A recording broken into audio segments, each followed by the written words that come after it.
하나님의 말씀입니다. 레위기 19장 1절에서 18절입니다. 레위기 19장 1절에서 18절입니다. 한 절 한 절 저와 같이 교독하시겠습니다. 여호와께서 모세에게 말씀하여 이르시되 너는 이스라엘 자손의 온 회중에게 말하여라. 너희는 거룩하다. 너희 각 사람은 부모를 경외하고 나의 안식일을 지키라. 나는 너희의 하나님 여호와이니라.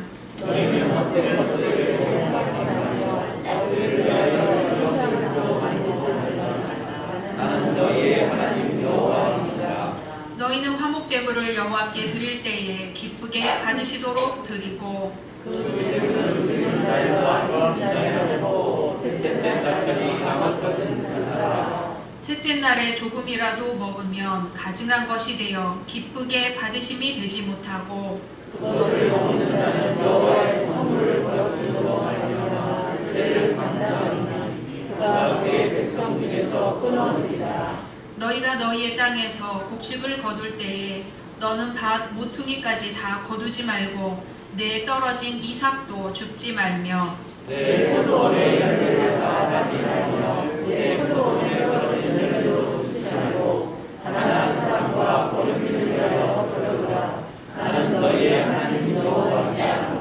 너희는 도둑질하지 말며 속이지 말며 서로 거짓말하지 말며 너희는 내 이름으로 거짓 맹세하고 내 하나님의 이름을 욕되게 하지 말라. 나는 여호와이다. 너는 내 이웃을 억압하지 말며 착취하지 말며 품꾼의 삭슬 아침까지 밤새도록 내게 두지 말며 너는 이모 여자를 저주하지 말며 회의 앞에 장애물을 두지 말고 내 하나님을 경외하라. 나는 여호와이다. 너희는 재판할 때에 불의를 행하지 말며 가난한 자의 편을 들지 말며 세력 있는 자라고 두둔하지 말고 공의로운 사람을 재판할지며 너는 내 백성 중에 거절하며 사랑을 밀어하지 말며 내 이웃의 길을 잃어 이익을 도모하지 말라. 나는 여호와이다. 너는 내 형제를 마음으로 미워하지 말며 내 이웃을 반드시 견책하라. 그러면 내가 그에 대하여 죄를 담당하지 아니하리라. 원수를 갚지 말며 동포를 원망하지 말며 내 이웃 사랑하기를 내 자신과 같이 사랑하라. 나는 여호와이니라. 아멘. 히브리서 3장 1절입니다. 한 목소리로 봉독하시겠습니다. 그러므로 함께 하늘의 부르심을 받은 거룩한 형제들아, 우리가 믿는 도리의 사도이시며 대제사장이신 예수를 깊이 생각하라. 아멘. 마태복음 22장입니다. 마태복음 22장 36절에서 40절입니다. 36절에서 40절 말씀까지 한 목소리로 봉독하겠습니다.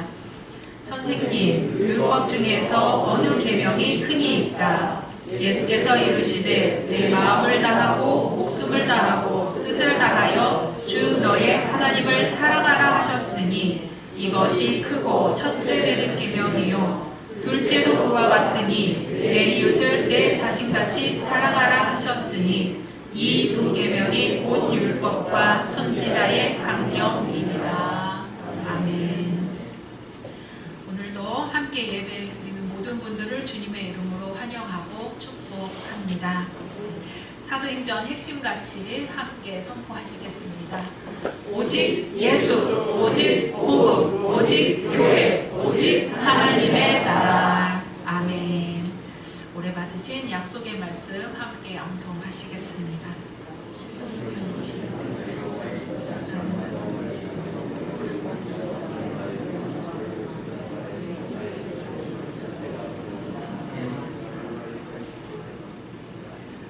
말씀대로 이루어 주실 줄로 믿습니다. 조지 버나드 쇼라는 사람이 있었어요. 1856년생의 아일랜드 유명한 극작가 겸 노벨상 수상자입니다. 이 사람이 자기가 죽으면 묘비명을 이렇게 써달라고 했어요. 우물쭈물하다 내 이럴 줄 알았지. 우리말로 이렇게 번역이 되어 있지만 원어로 보면 지금껏 죽음이 나를 비켜가긴 했지만 언젠가는 내게도 일어날 줄을 알고 있었어. 이런 뜻이라고 합니다. 이 버나드 쇼는 평범한 삶을 살다가 언젠가부터 가난한 사람들에게 관심을 가졌다고 해요. 그리고 사람들 사이에 왜 불평등이 있을까 관심을 가졌죠. 특히 자신의 희곡들에 아주 주체적인 여성들을 그려내어서 작품성까지 인정을 받았습니다. 오늘 말씀 제목, 내 이웃을 내 자신같이 사랑하라. 유명한 말씀입니다. 여기에 물음표가 붙어 있어요. 버나드 쇼가 물음표를 붙여놓은 것을 보고 저도 왜 물음표를 붙였을까 생각하다 말씀으로 같이 나눠보고 싶어서 오늘 제목으로 붙였습니다. 당연히 내 이웃을 내 자신같이 사랑해야지. 왜 물음표를 붙여놓았을까요? 어떻게 생각하세요? 왜 물음표를 붙여놨을까요? 물음표를 붙여놓으니까 무슨 생각이 드시나요? 누가 예수님을 찾아와서 묻는 거예요. 선생님, 율법 중에서 어느 계명이 가장 큽니까? 예수님이 말씀하시죠? 내 마음을 다하고 목숨을 다하고 뜻을 다하여 주 너의 하나님을 사랑하라 하셨으니 이것이 크고 첫째 되는 계명이요. 둘째도 그와 같으니 내 이웃을 내 자신같이 사랑하라. 이 두 계명이 온 율법과 선지자의 강령이니라. 10계명 다 아시죠?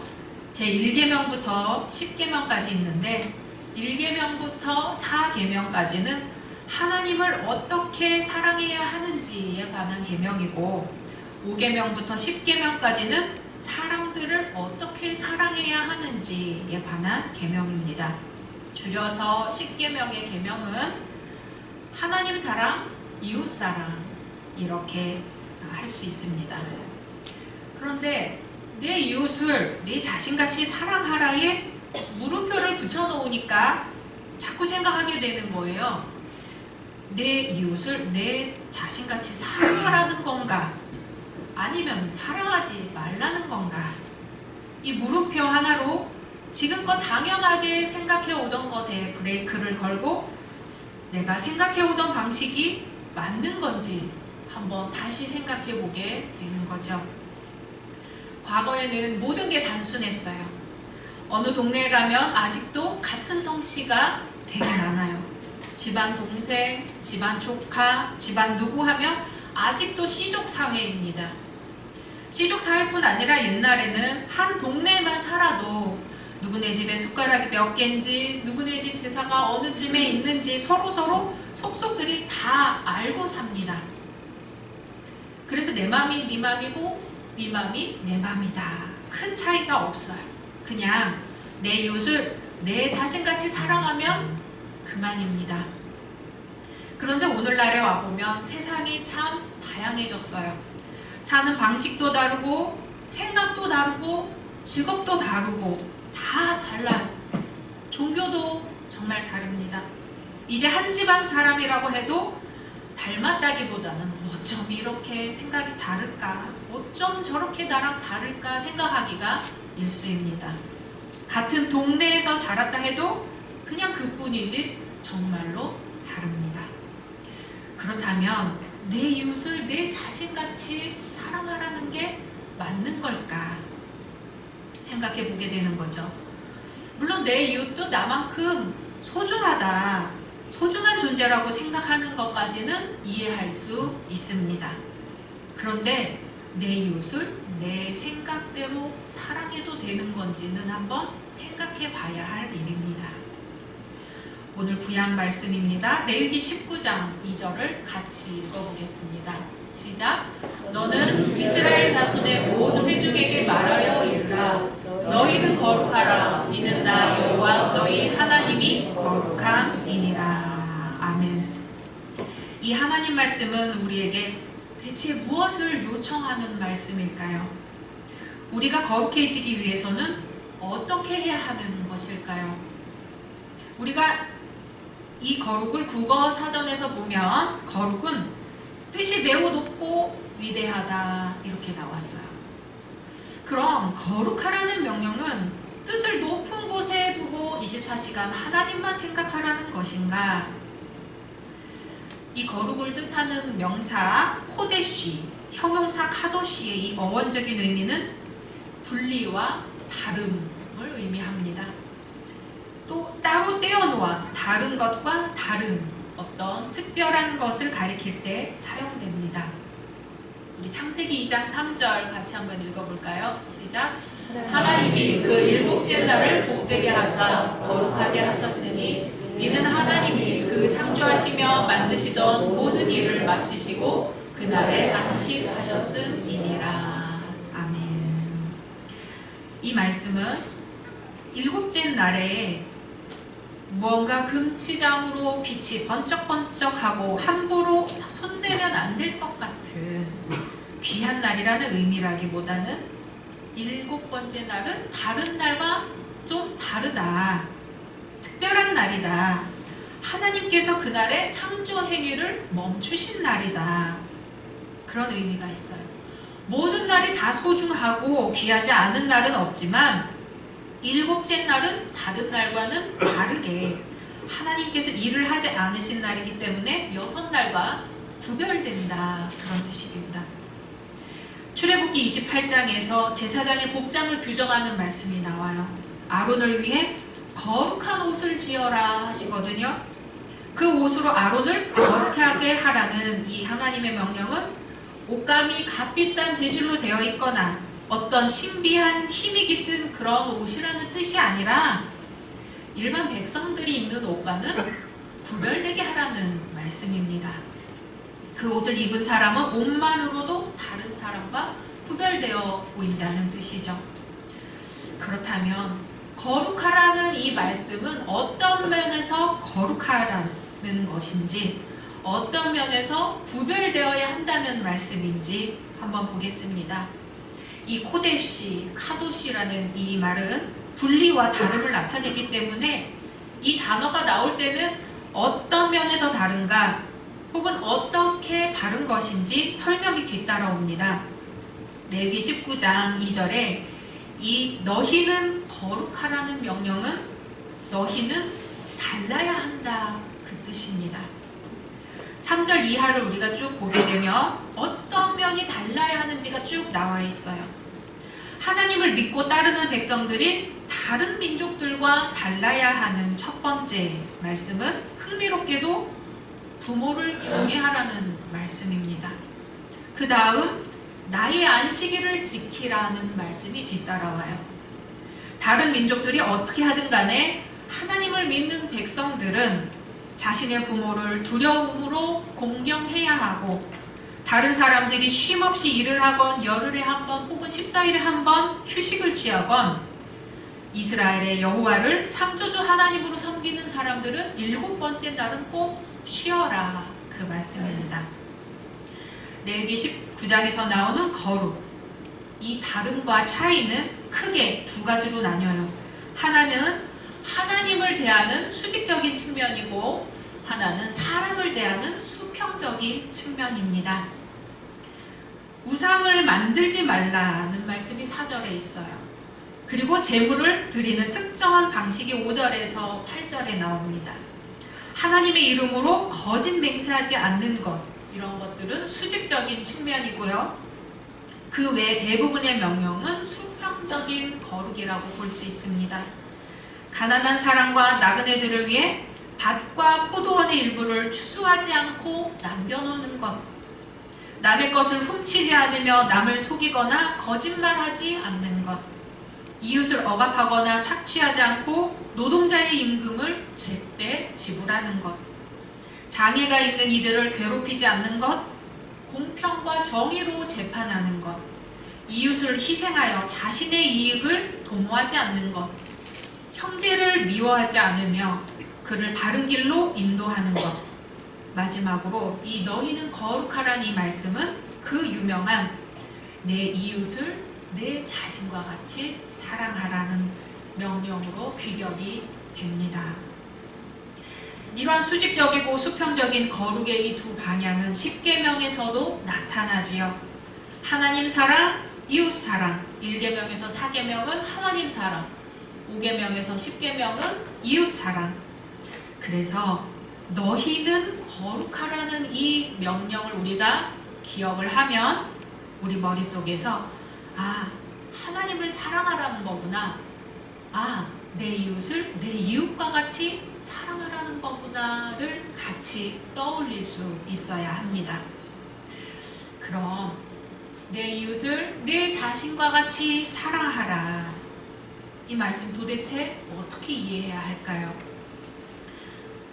사랑한다고 말하는 것보다 사랑받는다고 느끼는 것이 더 중요하다는 말이 있습니다. 엄마가 일하고 들어왔는데 아들이 계속 놀아달라고 보채는 거예요. 그래서 아들은 하루 종일 엄마가 얼마나 보고 싶었는지 계속 놀아달라고 조르는데 엄마는 너무 피곤해요. 그래서 좀 저리 가! 하고 소리를 치죠. 그럼 아들은 우리 엄마는 나를 싫어하는구나 하고 시무룩해져서 돌아갑니다. 사실 엄마는 아들이 싫은 게 아니고 피곤한 것일 뿐이죠. 그래서 전문가들은 오해를 살 수 있는 이런 말 대신 아이 메시지라는 것을 쓰라고 합니다. 엄마가 지금 일 다녀와서 많이 피곤해서 좀 쉬고 싶거든. 그러니까 조금 이따가 놀면 좋겠어 라고 사실을 중심으로 내 자신의 감정만 솔직하게 말하는 방식입니다. 그럼 아이는 엄마가 지금 피곤하구나, 엄마 쉬게 내가 좀 이따 와야겠다 생각하고 돌아가는 아이는 사실은 대부분 없습니다. 하지만 적어도 우리 아이들이 엄마가 자기를 싫어해서 그런 말을 하는 건 아니구나 하고 느낄 수 있겠지요.